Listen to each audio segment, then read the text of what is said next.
Good evening again, ladies and gentlemen. This is Tom Hunt coming to you from West Shark High School for yet another GameTimePA.com webcast of high school wrestling. I'm joined by my partner once again, Brian Paulshock. Brian, how you doing? Pretty good, Tom. How are you? Doing all right. How was your MLK weekend? Very, very good. Relaxing. Relaxing, although I believe you did have an in-service yesterday, so not a total weekend off, but... It was a two-dayer. Two-dayer, ooh. The typical weekend, as we like to say. So, yeah, we have an exhibition match going right now, folks, and we didn't know how. We only have one. And generally speaking, with the exhibitions, they go right into the varsity. So we wanted to take a couple minutes here to give you some background on both teams, and then if we have more time, we'll talk about the wrestling in general. So we've got Kennard-Dale coming all the way up from Sturtstown, and they're 8-5 right now, and they are leading Division II. Which I guess when you were here, they were only 2 divisions, right, when you were wrestling? Correct. And now we've got 3. And that middle group is Kennard-Dale, West York, Eastern, Susquehannock, Gettysburg, somebody else I'm missing in there. It's impressive that you were able to list. Yeah. I remember most, for some reason, I've always thought of them as being like the middle-sized teams. So... for the most part, though, I think all of these are AAA teams, so they'll all be wrestling. Come sectional time. Yeah, sectionals with all the Division I teams, the Spring Grove, Southwestern, New Oxford, all those. So, and then West York, on the other hand, is 2-0 in division, so we have a meeting of the division leaders right now, but they're only 3-11 overall. So you said you were looking at some of the names, didn't recognize a lot, so I'm guessing a lot of younger kids in the lineup here, because I know you follow it pretty regularly. A lot of younger guys. West York's got a few familiar names that have been around the West York program for quite some time. I see a Nathan Townsley at 106, Alan Stafford at 38, and there's also up at 170 they have a younger Narber. Yes, and Ryan Narber has been in and out of the lineup due to injuries. Just checked with Coach Linker, and he was announced as being a part of the lineup, so we'll see what happens. It might be one of those where he uses them where he thinks he needs them kind of thing. He looks like he's ready to wrestle tonight, but it could be the ultimate fake out. You never know when that's going to happen, that's for sure. So so on the Kennard-Dale side, they actually have 3 or 4 kids back, good kids back from their team that made for the first time ever team districts last year, including Michael Bracey. And Bracey's been a pretty solid lighter to middleweight guy for them, and he's been at 126 and 132. I believe he weighed in at 132 tonight, right? Correct. So he's won a couple tournaments already this year and was a state qualifier last year. So obviously one of the better 26, 32-pounders. I'm guessing if he recently won the Governor Mifflin Holiday Tournament at 26, so I'm guessing that's probably where his postseason weight would be. Yeah, and I'm guessing around this time he's getting down to postseason weight, and we might see him jump around just for better matchups. But if he got down to 26, I'm guessing he'll be there at the end. And I'm thinking this could be a big match for Kennard-Dale if they win it, to keep them in the running for district team playoffs or wrestling matches, because at this point, it's a logjam in there. If you haven't taken a look at it, it's pretty interesting. You got the usual CD, CVs in there.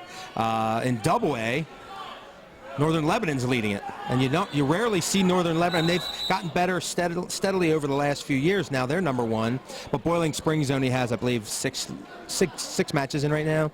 So they're going to be a force to be reckoned with. Your typical Bermudian Biglerville. Oh yeah, which in 10 days or so we'll be heading to Canner country to do that one. I'm definitely excited for that.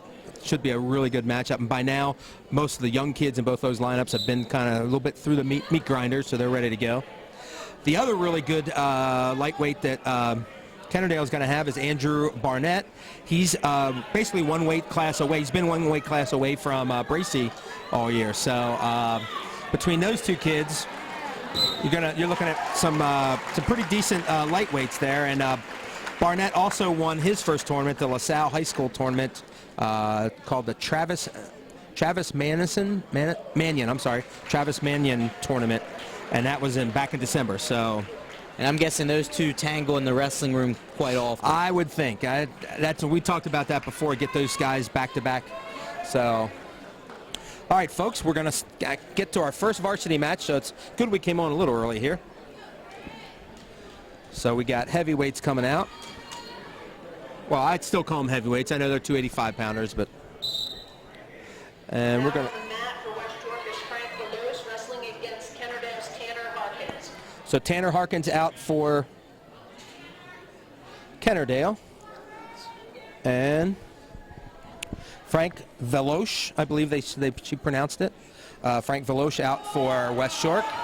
Kennard-Dale has the slightly darker uniforms, and West York has the stripes around the midsection there. So Harkin got in on a decent shot there, but hasn't been able to finish, and he got extended out on the finish, and then he got his head on the mat. The refs rewarded 2. Question is, can he reward him to the... They get locked hands and a reversal to make it 3-2 for Harkins. I wasn't sure. Do you think he had control there on the mat? It looked like it was pretty close. It was a quick 2, especially at heavyweight. Sometimes you want to let those guys roll it out and make sure the takedown was secure. Harkins now riding up on top with a 3-2 lead. He's got a minute of time. He's got a half in on the side, but not enough room to finish anything here. Looks like he's trying to bring him back in and readjust there, and takes him down to the mat with about 40 seconds left. It's always dangerous returning a heavyweight to the mat, especially when you're on your knees. You run the risk of pulling the opponent back on top of you. And some of these big kids landing on top of you, that's all they need, because a quick little spin around, and they're the ones in control, and you're the one fighting for your match life, shall we say. Harkins is trying to dig in on a half. Unfortunately, he's too far behind. Looks like he's going for the power half, but just isn't getting that elbow in deep enough. Not enough pressure. He's not getting enough torque on the shoulder. Now there you can see his hips are down. The hips getting low. That's one of those dangerous things you were talking about, pulling himself back onto, so which you always have to be careful of. Sometimes fans and coaches want to watch these heavyweights wrestle the same type of match as the lighter guys. Right. And unfortunately, the bodies just don't move as quick. Not at all. Don't bend in some of the positions those kids will either.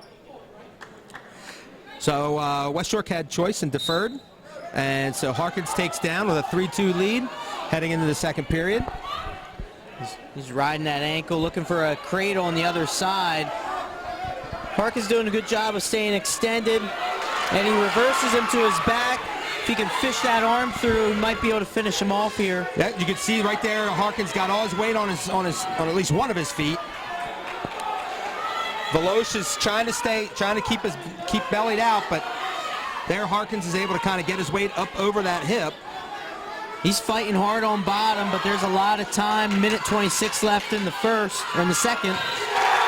And there it is at 1:22 in the second period. You could tell once he was on his back, it's a hard position to fight off of for that long. When you have that much weight on top of you. So Tanner Harkins gets the fall to give Kennard-Dale an early 6-0 lead. As we now go right into the lightweight guys at 106. On the mat now at 106 for Kennard-Dale's Damian Davis wrestling against West York's Nathan Townsley. So 106 for Kennard-Dale, we have Damian Davis.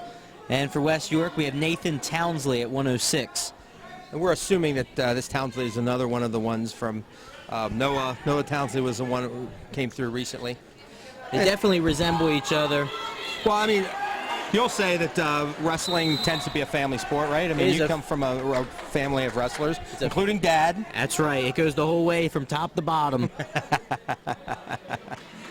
I think you find out a lot, I think, with any sport, but especially these more, I don't want to say niche sports, but these ones that aren't as popular, don't have the professional leagues. You'll see kids who, you know, the one brother's a cross-country runner and the next brother's a cross-country runner.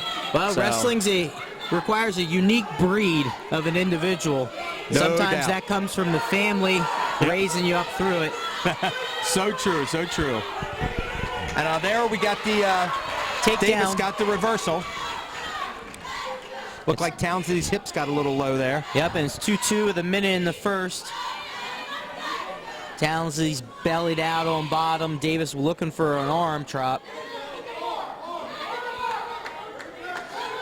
He's riding just a tight waist, knee in the back. Looks like he's got an arm bar. He's running it. Yep. Question is it deep enough? Yeah, he's got him turned. Is able to get those hips turned around there. You can see. He needs now to start there- sinking back towards him. Unfortunately, he's going to get reversed. 2 back, 2 reversal, 4-4. So we're at 25 seconds left in the first period. Quite an action-packed first period, I might add. I like seeing these younger guys What do running we the have arm there? bar. Yeah. The arm Oh, yeah. bars looked like it was a move that was starting to fade out. You know, it's definitely a move that gets stopped by the official very quickly. Because of all the tilts, right? Yeah, that's one thing I think. Plus, we talked about this before. I think officials are a little more cautious letting those things go because they don't want injuries. Yeah, and the arm bar, you're putting somebody's shoulder in an awkward position and it's usually bending it in what direction it's not supposed to bend. And if they're fighting it, they're going to keep themselves in that position, Yeah. which can ultimately cause injury. So we're under 10 seconds with a 5-4 lead.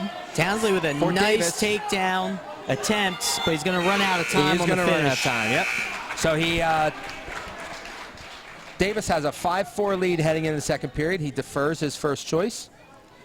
And Townsley goes neutral. That's something you see a lot more these days as well. Staying off the mat, just going with the neutral position. Well, he's controlled the tie-up on his feet. And from that- the little bit of time he was on the mat, he was placed in that arm bar. So It he looks like probably knows that that's right. And it looks like, is that another mouthpiece, yes. coming out?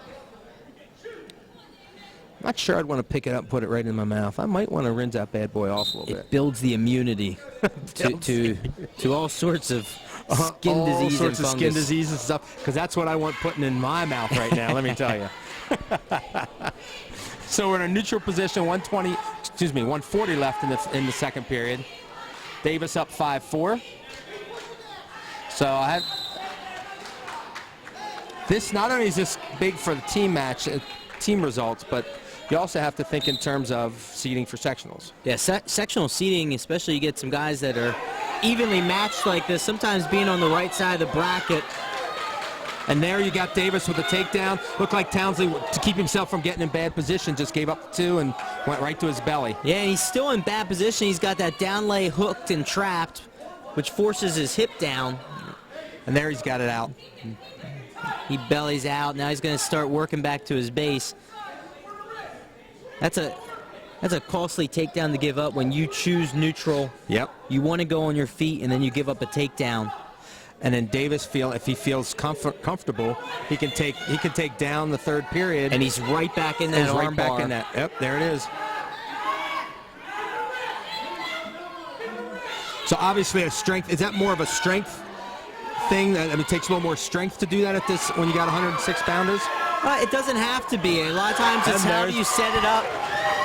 And there's the fall with 34 seconds left in the second period. Another 6-pointer for the Rams. They are now up 12-0 after 2 matches, and seemed like came off pretty excited. Maybe they weren't expecting a fall there. Well, it was a back and forth match, which ended quickly as soon as that second armbar got locked in. Yeah, and you could tell that 106-pounder Townsley just needs to maybe work a little bit more upper body strength, and get a little bit better on the mat. So. Wrestling now for Kennard-Dale, Cameron Miller against West York's Jeremiah Franklin.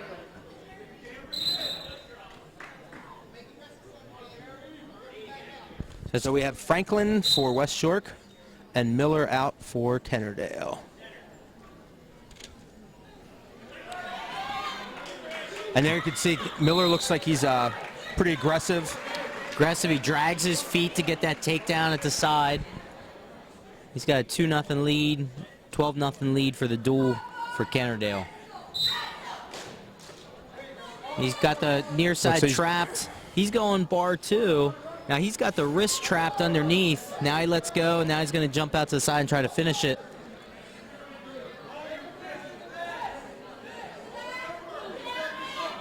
Is one of the keys when you're working that armbar to try to step over, when like that's always been kind of like one thing I kind of find interesting with arm bars is like how exactly you try to like do you use your weight or their weight to kind of get them turned when you're cranking on that shoulder, because obviously it's, you know, you're putting it in a position that it's not supposed to be going. Arm bar is a move that my preference is you go slower. You go very, very slow. Because a lot of guys will run it quick, right? They run it quick, and that's sort of a new thing as refs start to call that more and more for potentially dangerous. They want to finish it before the ref even gets a chance to stop it. Right. You're smarter to take your time, give the ref a chance to get over to the side so that when the shoulder does hit, he's ready to slap the mat. Growing up, the coaches always told us you try to put that guy's shoulder in his own ear. Shoulder, ooh, yeah, that's not good. I've tried that before. My shoulder does not go in my ear, so.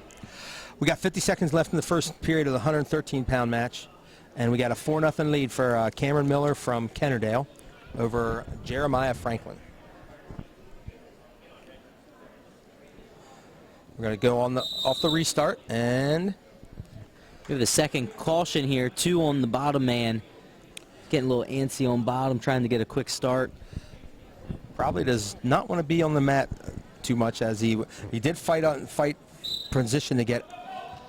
Oh, looked like he might have had a third one there, but hey, they gave the sort of the NBA play on. Play on.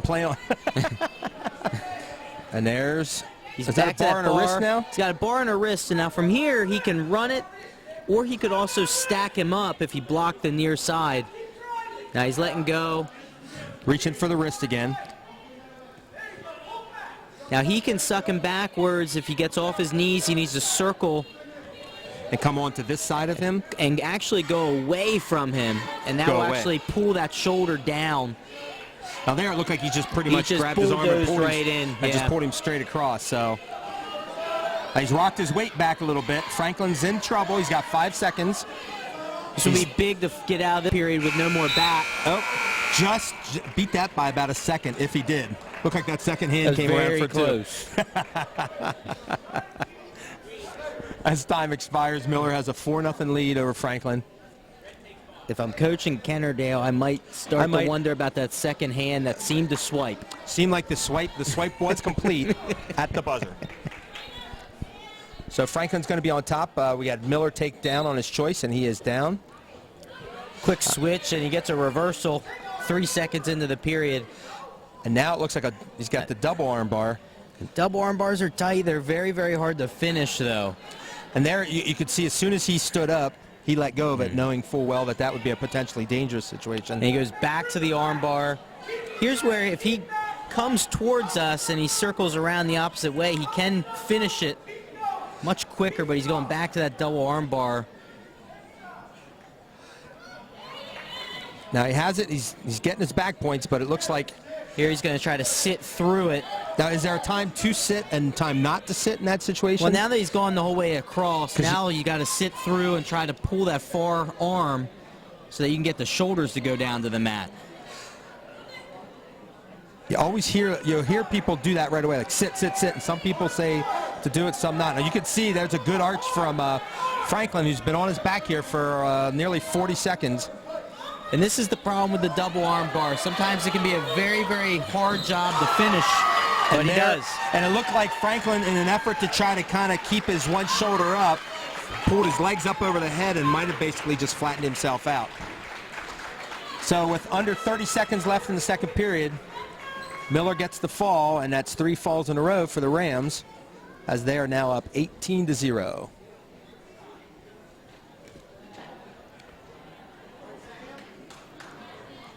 Kennard-Dale, the defending champions here, look like they've come to make sure if this is our last big match that we have to deal with, we're going to make sure we take care of it early. I think they definitely went over arm bars this week at some point in the practice room. Against Kennard-Dale's Sam Stewart. So we got Sam Stewart out for Kennard-Dale and Cassius Manor. Yep.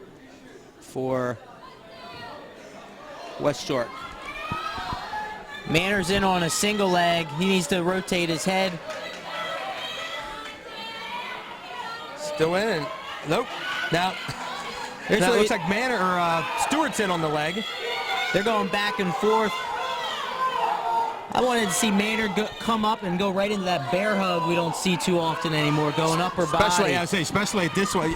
Rarely do you see 120-pounders do bear hugs. Maynard needs to get his hip up. He almost put that leg down, and Stewart was able to capitalize for a takedown. Now we'll have to see if Stewart was paying attention to the armbar clinic that the Rams have been running.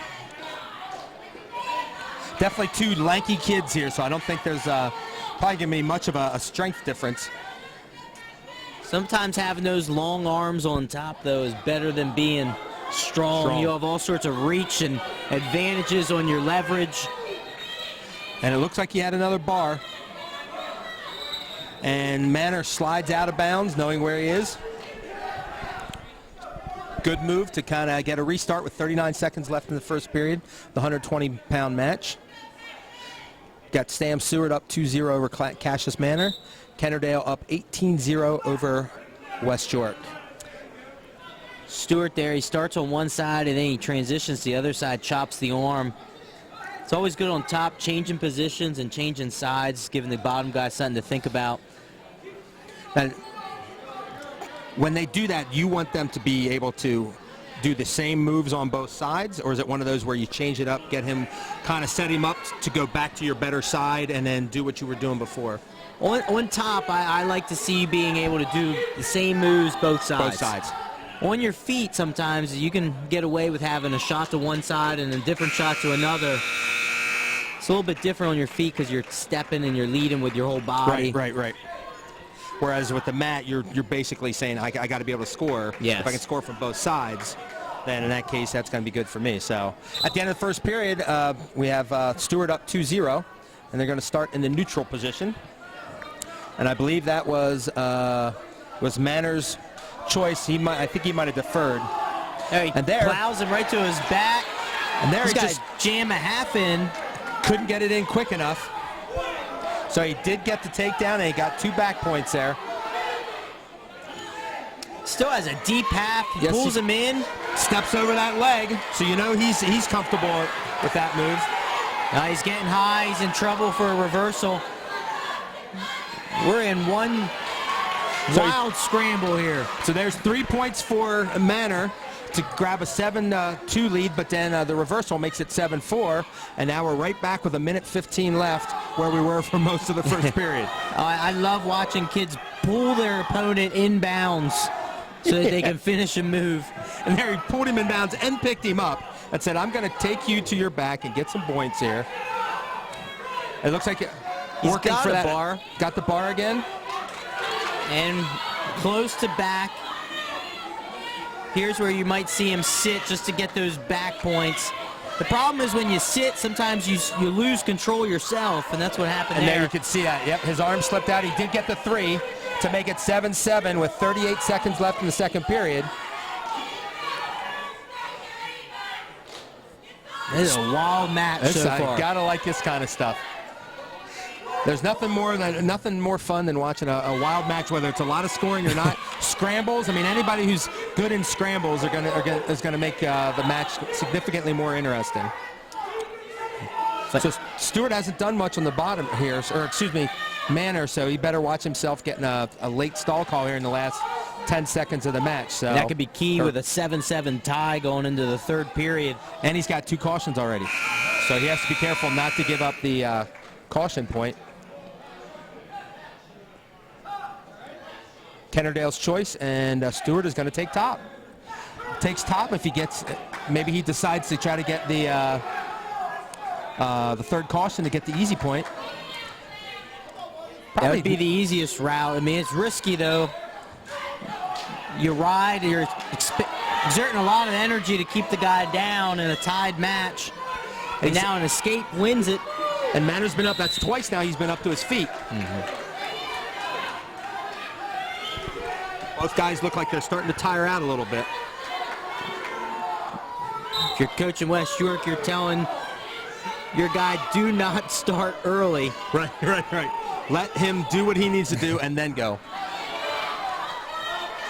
Now he is flattened out. It looks like There's the warning for the bottom man stalling with a minute 35 left. You can tell when Manner's forehead hits the mat, you see the ref really start to zero in on how much is he really working to get up and get back to his base. We always have to remember the bottom man's responsibility is to attempt to escape, and the top man's responsibility to turn. So goes both ways. You don't always see it called both ways. Sometimes that top guy gets away with a little bit more than maybe he should, but in this situation, it definitely Manner is working, or excuse me, Stewart is working. As long as Stewart keeps working for that bar, you know, even if you're not trying to finish it, if you just look busy, that's all it takes sometimes, and he's doing enough. The classic look busy, and now, and this is where you got to be worried about bringing him back to the mat, and then also not locking hands when you return him to the mat. So there's all these little things that can go wrong, and yet after almost exactly 1 minute of the third period, Manner has been able to fight off any back turn attempts, and it's still 7-7. Stewart now, he's got the bar in, he's got the arm trapped, he's in that position he's been in for most of the match, he just hasn't been able to score with it. It's hard to see whether or not Manner has got his head. Now he's coming up. He needs to be careful about turning in. Just getting ready to say, it looked like he was turned the wrong way. Now it looked like he's going for a leg cradle attempt. Cradle there, yeah. So he's working, but Manner's also working, trying to get up. He can't just lay there, though. He's got under 30 seconds yet. Now a half's dug in. This could get deep here. He's got to pull him back across. It looks like he's just pushing forward and not pushing, and sometimes you get your guy bent. Oh, and there's the second. Well, in last 10 seconds of the match, it looks like Stewart's going to end up getting 3 back points. Now he sinks a leg in, and on that 3-point near fall, Sam Stewart pulls out a 10-7 decision for the Rams, their 4th straight win, and expands their lead from 18 to 21-0. And now here come their big dogs. Oh, wait, I think we're going to hold off on those. I think we're going to have Bracy and Barnett in the next 2 matches. On the mat now for West York is Josh Herneisen against Kennard-Dale's Louis Sentman. So we got Louis Sentman for Kennard-Dale and Josh Herneisen for West York at 126, and Herneisen gets a quick takedown to go up 2-0 with a minute 30 left in the first period. And we were talking before the match maybe about a potential bump up here with Bracy up to Stauffer maybe. And so right now we're looking like that is a possibility. Louis Sentmark, I believe, right? And then Josh Herneisen, yeah, H-I-M-E-I-S-E-N. Ooh, that's a tough one. Glad my last name's Hunt. 4 simple letters. Now Hernaisen's got a bar in on this side. He's looking for a half here. He's got wrist control on the other side. He's just not able to dig in deep enough.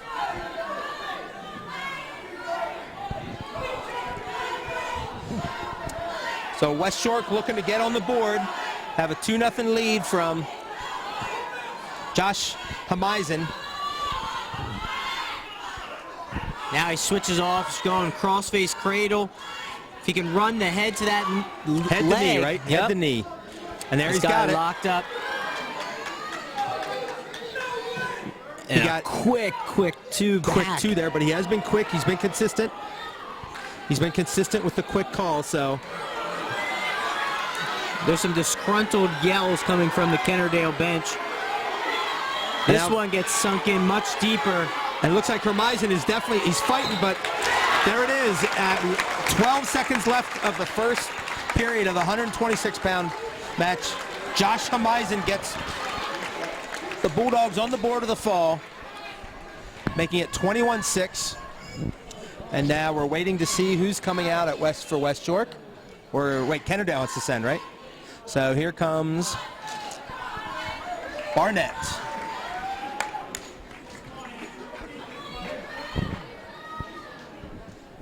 I believe this is Andrew Barnett for Kennard-Dale.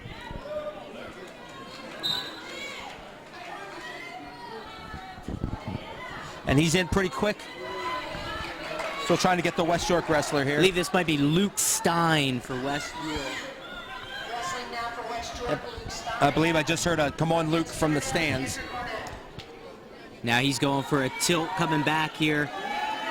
Needs to get pressure going up towards his head so he can extend him out. Still Definitely- in good position. Definitely, Barnett's a very powerful wrestler, and he's got Stein a little bit longer, a little bit lankier. Reaching for that forearm. Yeah, he's got the back leg hooked. He's looking to try to cross face out front. You got to go above the elbow, and then he can get that pressure.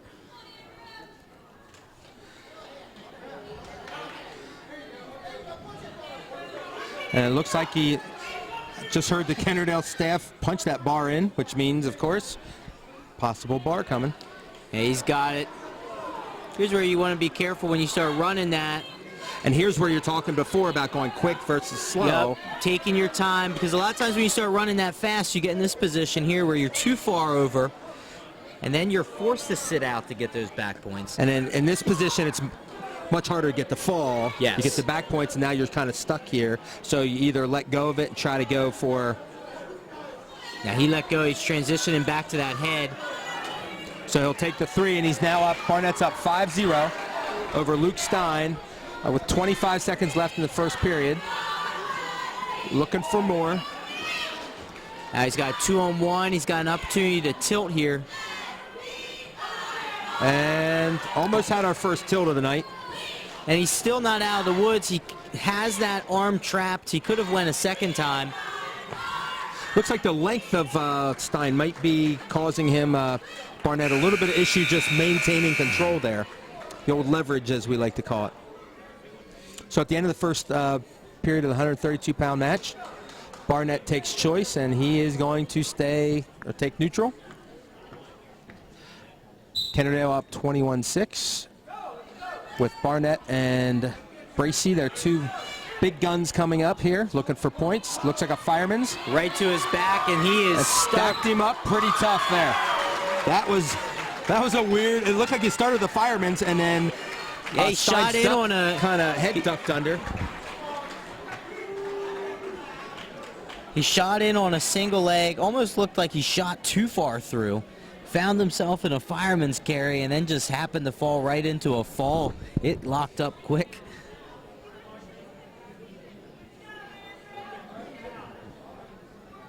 And we are not going to get to see Michael Bracey wrestle. Here's where West York getting the winning the flip allows them to not have to wrestle Kennard-Dale's best wrestler. Gives them 6 points. So Kennard-Dale's, they're happy. I mean, they're up 33-6, and they've at the halfway point got a sizable lead. So now Stauffer comes out for West York at 145. Now wrestling for West York, Alan Stauffer against Kennard-Dale's Wade Rose. And Wade Rose for Kennard-Dale, and Stauffer's in on a quick takedown. Rose was in the lineup last year. I remember him getting a lot of time on the championship. It looks like does he have a cradle? He's got a cradle locked, but Rose is doing a good job of keeping his arm outside. He's fighting that. This is where Stauffer had a takedown and jumped to the cradle before he got his 2 points. And Rose fights it all very well. And ends up no points given. Now he gets his takedown. And there he's 2, and he's got to watch his... He looks for a power half.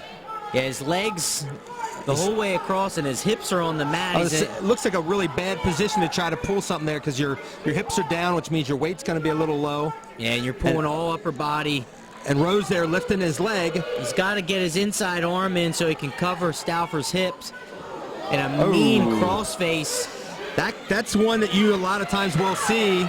There was a reversal by Rose. That's the one where you rear back. We talked about that a couple weeks ago, where rear and back makes it look like you're almost trying to punch the kid. Yeah, it's not always how much force you have behind your crossface. It's if Just your how arm bad does it goes look? back. Yep. And sometimes you don't need, kids that are strong don't need that extra distance to run it. They just kind of do the short little, like, you know, Michael Tyson jab type thing, and they're going to do just as much damage there. So now Stauffer had that cross face, but it almost seemed like he opened himself up afterwards and got reversed. And here Stauffer is basically, he looks like he's just kind of hanging out, like doesn't feel real bothered by what Rose is doing on top, which it's always nice to be confident until all of a sudden you find yourself on your back, and until that arm bar tightens up, or until the ref looks at you and says you're looking around and not improving, and you get hit for the stalling. That's right. So Stauffer is going to take down on a 2-2 match. Rose deferred. We're in the 145-pound match. Kennard-Dale up 33-6. West York looking for their second win of the night.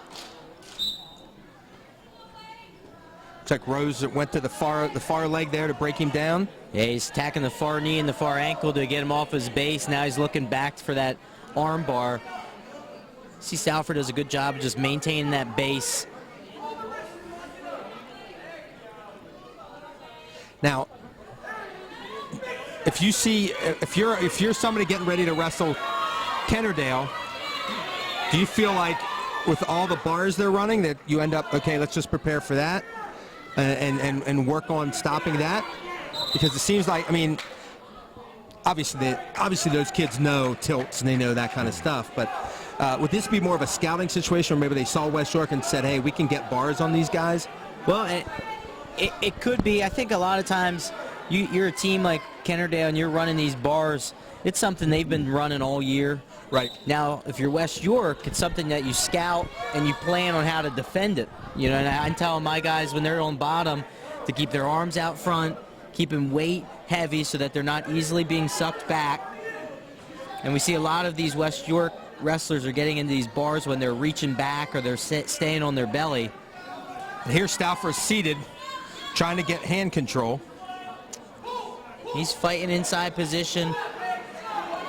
And we're down under a minute here, so his taking down, looking for either an escape or a reversal right now.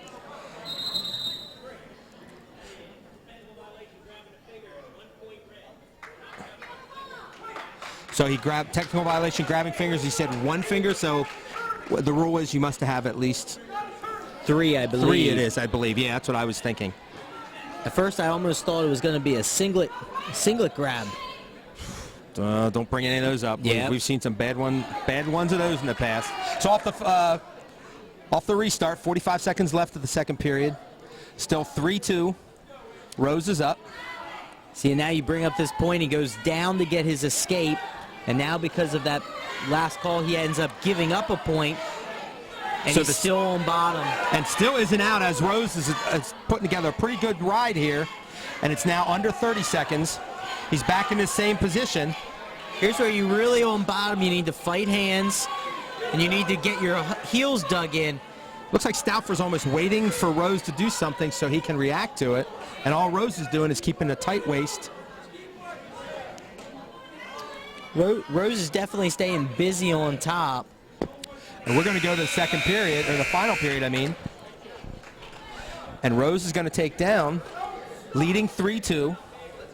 An escape or a reversal gives him a nice little edge and puts the pressure on Stauffer. And it looks like Stauffer's going to let him up, give him one, go to their feet. That makes it a 4-2 match. And Rose is in real quick on that single. Gives him the two. His hands were on the mat. But we see again, he reverses him very quickly if he can step over that near ankle. Can't quite get his foot there. He's reaching across. He's trying to create some space. Holding on to that leg created the stalemate by Rose. So Rose is up 6-4. Stauffer hit a very, very nice and quick switch there. He just wasn't able to get his two. Now he goes back underneath where Rose has had a pretty good ride so far. And there just forces Stauffer down to the mat and flattens him out and starts going to work for another arm bar. Yeah, guy gets that armbar in, what you're looking for is the bottom guy putting his palm on the mat and pushing back so that he can get the pressure off of his shoulder. Stauffer's in this short sit. He hasn't been able to escape from there now. If he keeps scooting, he's got head control. Here's where you got to make sure you get your one first. And a little bit of a roll on both sides, and Stauffer's able to get the takedown, or excuse me, the reversal with 1 minute left. He's down 4-6, so he needs to turn him or let him up and go for something big. And having not scored the last takedown, I'm not sure I would want to do that as we go out of bounds. Yeah, with 48 seconds left. That's smart wrestling. He pulls his opponent out of bounds knowing that he needs to score. And the last place you want to be is at the sidelines. Nope, 6-4 is correct. I think it was just the official was checking the score to make sure points were rewarded. I think he probably forgot that it was 6-2, not 6-4 already. So 48 seconds left on the for the restart. Stauffer in control. Going to need back points to tie or take the lead. Rose doing a nice job using that length of his. Trying to get into a crab ride there. Yeah, he's trying to pull him back into a crab, looking for a tilt. Now he's got his leg thrown in. Now, shorter guy trying something like this on a longer guy, normally not going to be a very productive move, is it? It makes it more difficult. He can still wrench it and get his back points, but you see Rose is extending himself out. He's making himself even longer. That does hurt. And there, Stauffer's able to catch his arm. He's tried to extend himself. He's looking for a cheap 2 as he would get under 5 seconds. He has a bar and a half. He's just going to run out of time. And he is definitely going to run out of time. As Wade Rose comes through with a nice solid 6-4 decision. Probably won that when in the top position, wouldn't you say? Yeah. The way he controlled Stauffer for most of that match. Yeah, he controlled him. And we go back to the second period, where if I recall correctly, Stauffer goes bottom, gives up a point for the finger grab, and then also doesn't get the escape. And never gets out. Yep. So we're going into the 152 match. It's 36-6 Kennard-Dale. And I hear Jimmy coming out from the stands. So I'm believing this is James Bennett. Sam Sterner against Kennard-Dale's James Bennett. Sam Sterner from West York and James Bennett from Kennard-Dale. Looks like two different body types again. Kennard-Dale a little longer and lankier. Sterner went for a quick arm drag. Now he's in on a single leg. See, a lot of times guys get on that single leg and they want to let go of the leg and start working things with the other arm. You just got to stay patient and stay on that leg. Look, got a whizzer in there from Bennett. Goes back to the leg, and trips, and there's his trip 2. and finish for 2. So it showed some good patience, especially after he lost the leg, yeah, he lost to go right back to it. Right back to it, and he finished it the second time much smoother. Now here you can see another. That arm does not normally, most people's arms don't go that direction. And you can see the refs keeping a very close eye on it. Here's where if you push that guy's head away from you, you can start to extend and expose his back. It looks like he's reaching for the chin. He's trying to pull the chin. If he just pushes the head, he'll be much more successful at exposing the back. He's trying to keep his weight on him, but Sterner's still in control. 30 seconds left of the first. Sterner's working that front headlock. Wants to extend him out. Don't want to give up an escape here with under 20 seconds left. And there, I guess, once he got to his feet, he decided that the control had been lost. Is that? So it's 2-1 Sterner. And another mouth guard out. Mouth guard and headgear. Ooh, the old 1-2 punch there. So we're at 16 seconds left of the first period of the 152-pound match. Sam Sterner with a 2-1 lead for the Bulldogs, looking for their second win. Gets in, the whizzer in. Quick call, I think, on the out of bounds.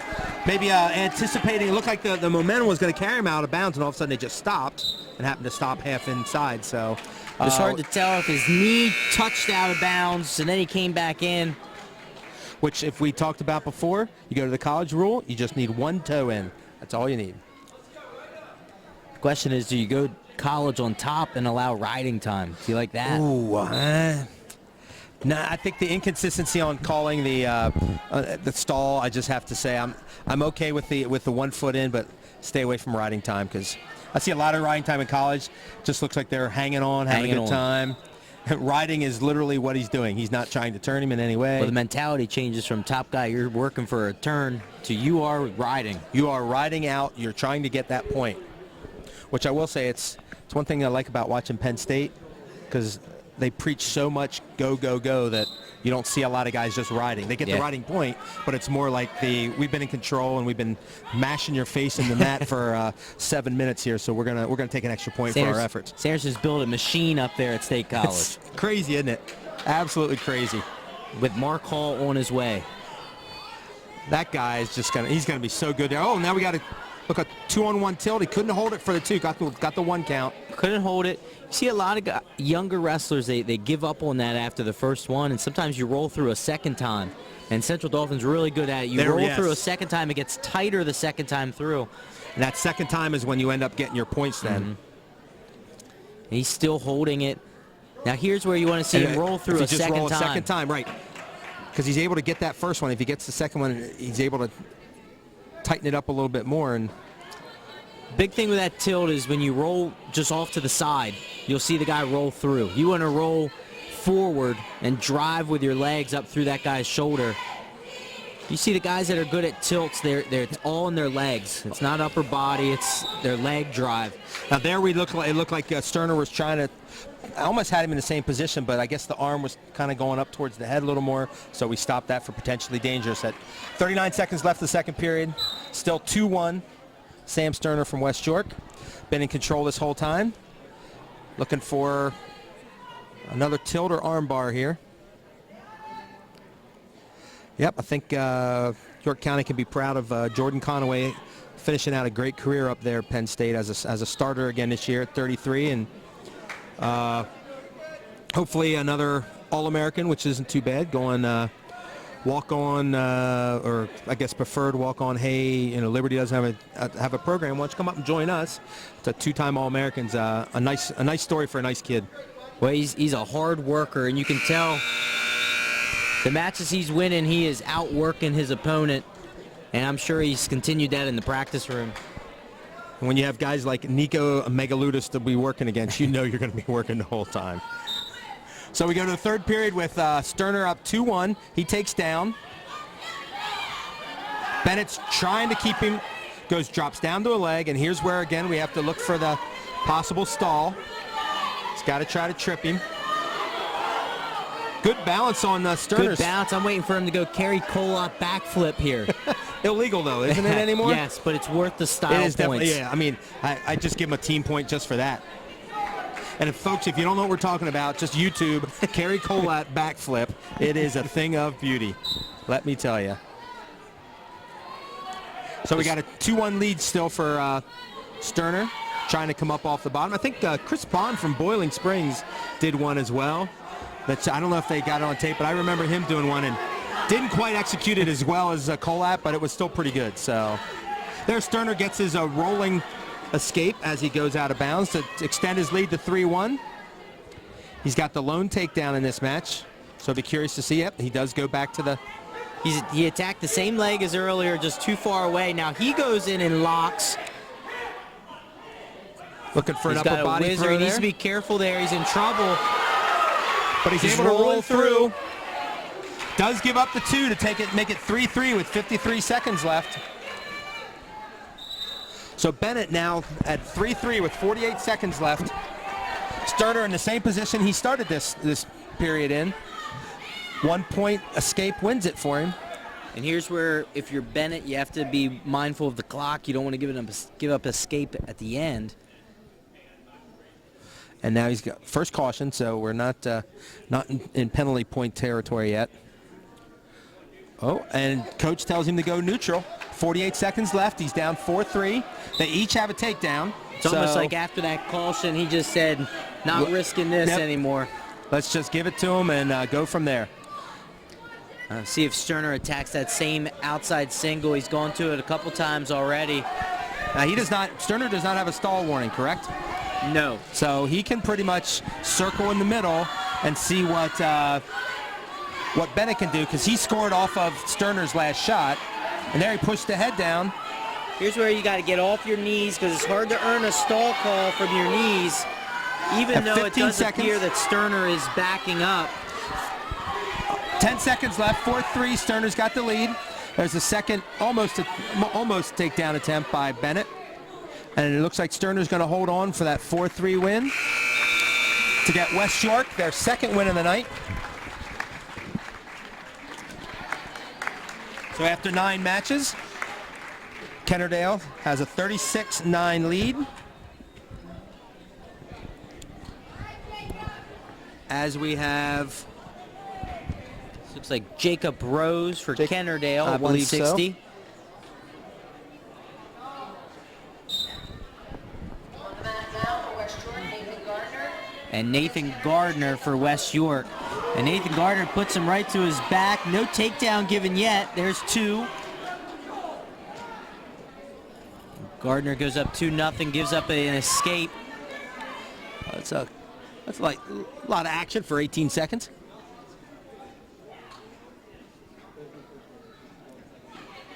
It's one of those matches where, as a fan, you like watching them go back and forth. As a coach, you want them to slow down. Right.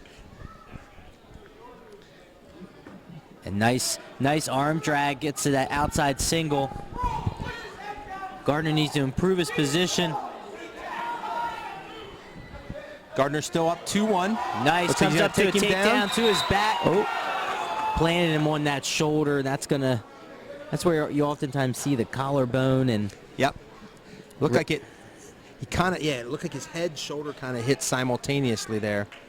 Now, in that position, it's always the man's responsibility that's in control to take him down to the mat, correct? Because that's where you see the old slam call every now correct. and then. And a lot of times, if you pay attention, refs, they do a great job of when that opponent is lifted, you'll hear them say, easy, easy.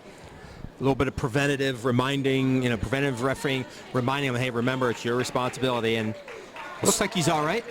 Sport like wrestling, sometimes the adrenaline just starts to go, and you get that guy up in the air, and you need a ref in your ear telling you and reminding you. Slow you down, make sure you do this correctly.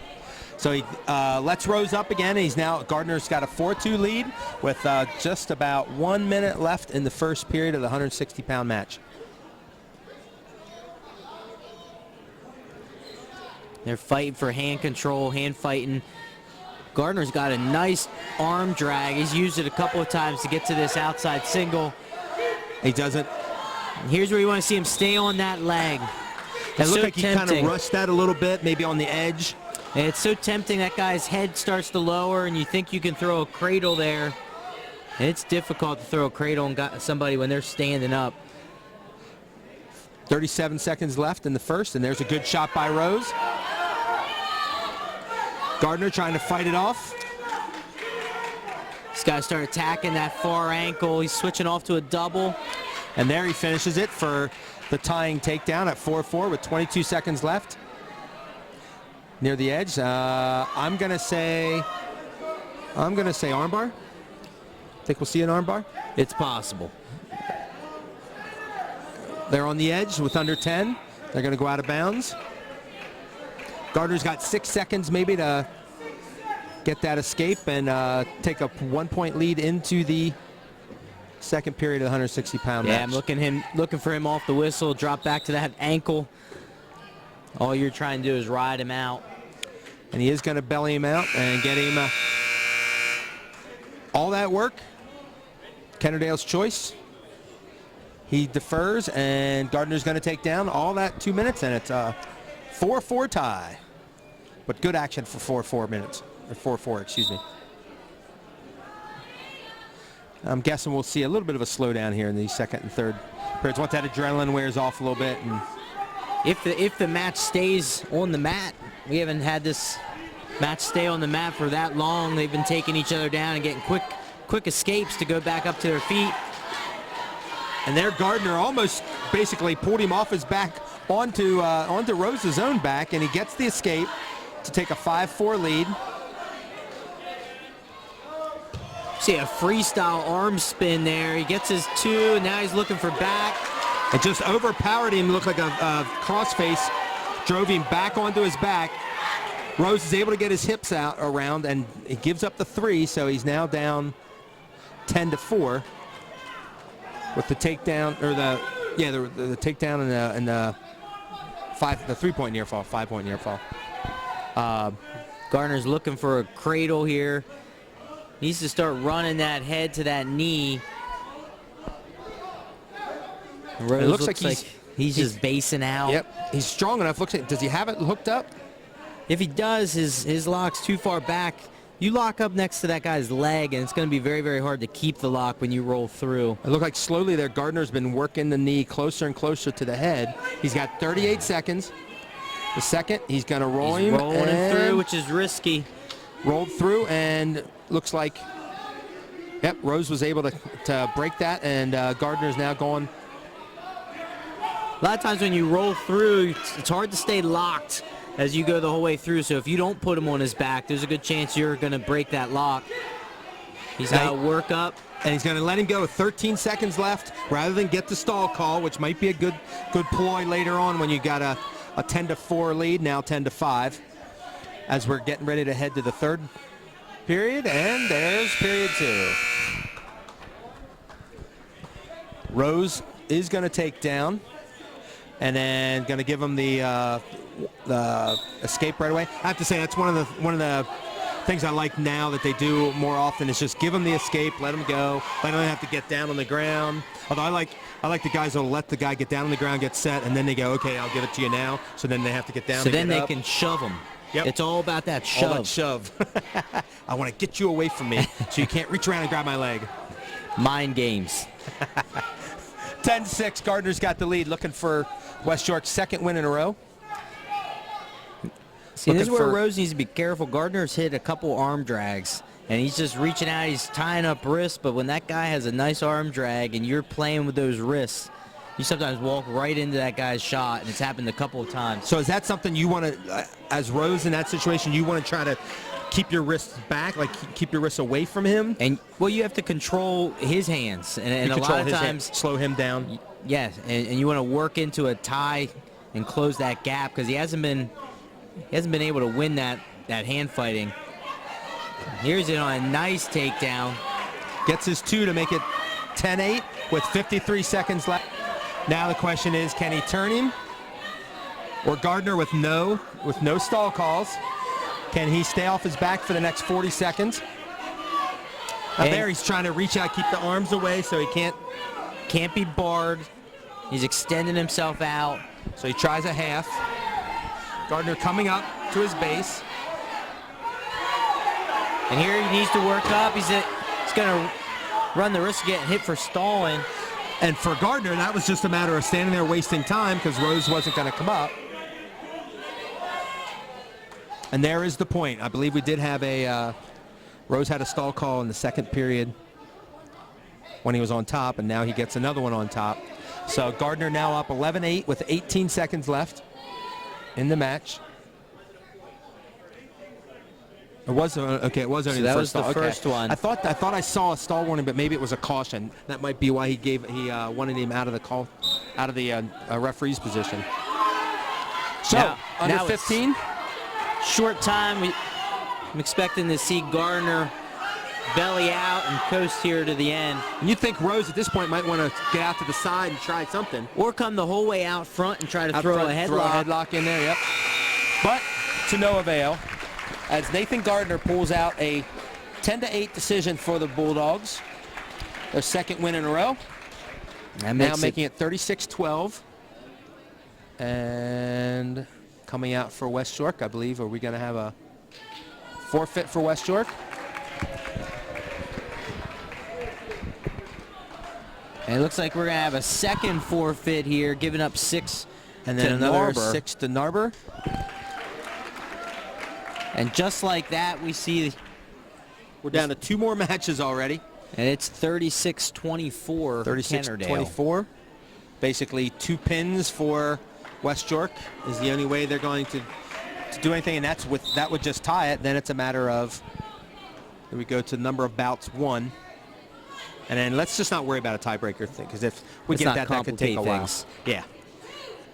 He's in on a shot here. Still waiting on names to be announced. No takedown given yet. 0-0. He's got to reach back. He's got to break that lock, lift up on the far elbow. For West York, Danny Myers against Kennard-Dale, Austin McNamee. So this is Austin McNamee for Kennard-Dale, and I believe it was Austin Myers. Danny Myers. Danny Myers for West York. I think McNamee's been at 82.95. I think I might have even seen him at 70, although I think 82 is as low as he's been. McNamee throws in that arm, sink his hips back. He could look for back points. He's too far up top. Myers is fighting it on his knees, trying to get his leg out to brace him a little bit. He collapses that down the arm. And now Myers is able to belly out, giving up back points, but still has the bar in. So McNamee has his back, but since it's the same combination, has not been awarded yet because we don't do multiple points for the same move. He's in that arm bar. He's trying to block the far side so he can run right over top of it. Fortunately, he hasn't been able to get the bottom man to belly out completely. So that was Jaden Thomas that got the forfeit at 170, and then Narber followed that up at 82 with his own forfeit. So the back points were finally awarded. They go out of bounds with 15 seconds left, and McNamee's got a 4-0 lead, and he's still on top. Looking to clinch the match for Kennard-Dale and put them again in the driver's seat for their second consecutive Division II championship and possibly another berth in the district team tournament, which is nice. I think it's good for wrestling to see different teams in there. I mean, everybody knows you're always going to have the CVs, the Central Dolphins. You know, let's get the Northern Lebanons, let's get the Kennard-Dales, let's get them in there because it's always good to see different teams. And plus, I mean, you gotta. I like different nicknames. I get tired of the same nicknames. I mean, Bubblers, it's a great nickname, but you know, let's get the Vikings in there. Northern Lebanon Vikings. That's a great one. It's definitely more intimidating. Much more intimidating. Much more. Although it doesn't help that the Bubblers, I believe, are also purple. Purple and Bubblers, yeah. But I gotta say, it is kind of fun to be able to say Bubblers. It's just, and I like typing it in my stories too. So there we got another takedown by McNamee to extend his lead to 6-0. About 30 seconds into the second period. The AAA team sort of leading into the postseason. You got your regulars up top. You got Cumberland Valley, Central Dauphin, Exeter's up there, and Wilson. And then you got a pair of York County schools, who we'll see next week.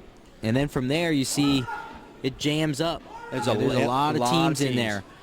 Yep, and of course Solanco's in there, although who knows if they'll have enough dual meets to qualify because they love to do their tournaments, which is great. And if he doesn't want to do the team tournament, that's fine too. It's a choice you make as a coach. Don't you think though it's always good to get your kids in competitive situations, and you know, a good team match kind of gives a little more excitement for your kids, unless you preach that wrestling is nothing but an individual sport, which when it boils down to, yes, it is. But there's still that team aspect that I think there's a lot. It's fun for the kids. There's a lot of experiences that you gain from the team aspect of wrestling. And I think back on my career, a lot of my more enjoyable moments were team related. And there we got a tilt by McNamee. It's, I believe, a 2-on-1. Yeah, he's got a 2-on-1. And he's holding 3. And he's still got that wrist captured, so the ref's going to hold on to that. Hasn't let go of it. Yes, there he has. And now there's 3 with 7 seconds left in the second. McNamee now up 9-0. And that's the score we're going to take into the third period of the 195-pound match. And West York is going to take top. 9-0, what the heck, right? I will take say, a shot. Kennard-Dale despite the fact that in many matches they've had a large lead, their wrestlers have continued to move. You know, here we have a 9-0 match, and he's still got his pedal pushed down. Still looking to score, and that's what I think more wrestling has to happen like that. We can't stay with the easy stuff, because the easy stuff, making it simple, just takes away the excitement of, you know, why do we come here? We don't want to see a 1-0 match. We want to see that, you know, the 7-6. Now there was a reversal by McNamee, and he's now up 11-0. And he falls right back into that arm bar. He's hooking the far side. Here's where you want to see the bottom guy's sort of arm drift down. You don't want to see his hand sticking straight up into the air. The ref's looking at that immediately. So he's going. Looks like he's going back to the tilt, and he's trying to lift. And there, you're talking about with the legs. He's using the legs. Yep, you want to drive up towards the guy's head with your legs, and then you use your legs to elevate your opponent's legs to get his shoulders to come down. He's now up 14-0. Next points will give him a tech fall. Or if he puts him on his back and pins him, he gets the additional team point. Looking for the arm bar again. 45 seconds left. We got, looks like the bench contemplating whether or not they want to cut him and get the technical or tech fall through a takedown. At this point, it looks like they're going to ride him out. And at this point, when you're up 12 and this is going to clinch it for you, 5, 6, 4, I mean, you got the win. You don't want to do anything that might cause your kid to put himself in a position to lose. And he's grinding him out from the top position with 15 seconds left of the third period. McNamee's going to clinch it. It's just a matter of how many duel points is how he many gonna earn? duels, and it looks like it's going to stay at the major decision. 14-0. And that's how McNamee is going to clinch this match for Kennard-Dale. A 14-0 major decision, pushing Kennard-Dale's lead to 40-24. As our last match comes out, we've got our 220-pounders going.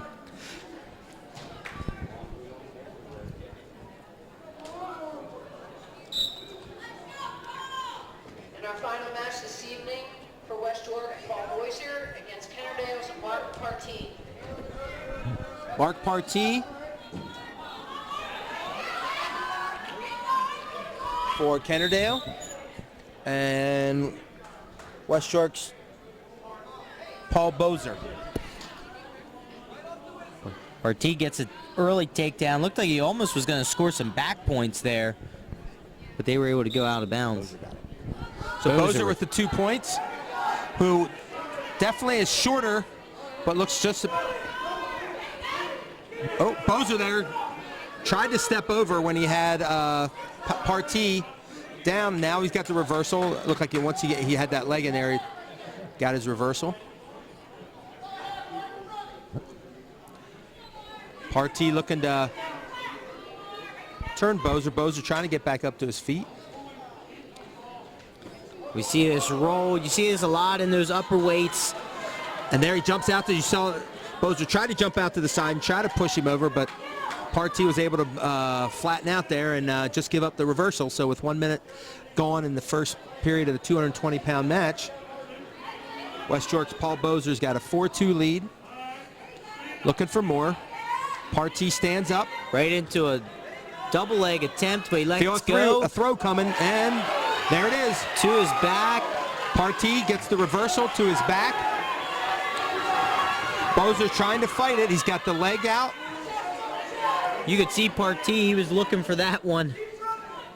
And he got it, and he's going to get 2 near fall to make it 6-4 with under 30 seconds left of the period. Now he's going to a power half. He needs to get out to the side with his half. He's got the wrist trap still. And it looks like, I'll tell you, Partee looks like every bit of 220. He is, he's not the tallest kid, but he is thick, put together. Now he goes for that half. Here he's going to sink his weight back. Boisier trying to peel it. Here's where you want to see Partee pull him across his own knee. And we're going to go to the second period. Partee's going to defer. And Bozer's going to take neutral, trailing 4-2 or 4-6. I think that's probably a good move on his part. I'd be willing to bet that Partee spent more time in the weight room this week than you and I combined. What do you think? You, me, and about 4 or 5 other people seated right near us, I would say. He's looking to go up top for another throw. Bozer steps in with a trip. And gets him right to his back, and it looks like he's got 2. He's got to get the back, and there's the fall. 17 seconds into the second period, of the 220-pound. Looked like a little bit of a mistake there by Partee. Yeah, Partee stepped in to go up top for another throw, just like he hit earlier. Fortunately, he stepped in, he didn't connect on the throw, and he put himself in danger, got tripped right to his back.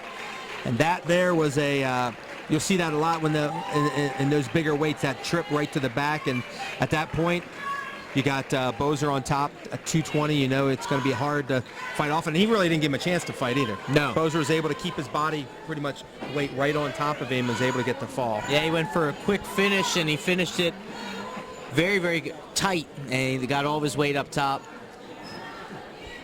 So we come to the finish of our match here at Kennard-Dale, West York. The disappointing thing today, probably, 2 best wrestlers on the teams. We didn't see either of them wrestle.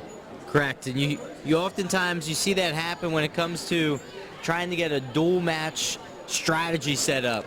Unfortunately, it looked like we might have been able to see that match take place, and I'm not sure if it would have determined the outcome any differently. No, I don't think so. I think, of course, Wade Rose took care of that matchup by wrestling a heck of a match there at 145 to knock off Alan Schaefer and put Kennard-Dale in a position to clinch it. That gave him a 36-6 lead. So we have a final score here at West York. Rams come all the way up 83 and grab a 40-30 victory over West York, making them 9-5, 4-0 in the league, putting themselves in control of the division for a division title and possibly another return trip from to the district playoffs. I say playoffs with wrestling. The district championships, team championships. West York, on the other hand, this is their first league loss in 3 matches. They fall to 2-1 and 3-12 overall. And both these guys have some individuals who I think we're going to hear from come postseason, making some noise in the individual ranks. Yep, I'm looking forward to following some of these kids into the postseason, hopefully all the way to Hershey, because it's always a fun thing. Last year I missed my first state tournament in about 25 years, and that won't be happening this year, let me tell you. That was the weirdest feeling I've ever had, as far as a reporter, and not going to happen. And whether they use me or not as a reporter, I'm definitely going up, so. It's the most exciting weekend in sports. It's anybody who likes sports. If they haven't been there, they need to check out the state wrestling tournament. It is Although so much fun. I've been told by some others that the NCAAs can rival it. Yes, I was at the Penn State NCAAs. It was a lot of fun, and looking forward. Maybe they're in New York City. I'm debating whether I want to go up this year. I've got a connection, someplace to stay in New York City that would. I'd be able to do that. I do have an extra personal day. I'm thinking might take that and use that just to go up and watch a little bit. So, all right. So now that we've rambled a little bit, our final score here, 40-30, Kennard-Dale takes control of Division II. We have 2 more matches left coming up next week. The two rivalries, Southwestern Spring Grove for probably the Division I title, and Biglerville Bermudian definitely for the Division II title. So for my partner, Brian Polishuk, this is Tom Hunt again for GameTimePA.com. We'll see you next week, folks. Have a good week, and watch out for Snowpocalypse.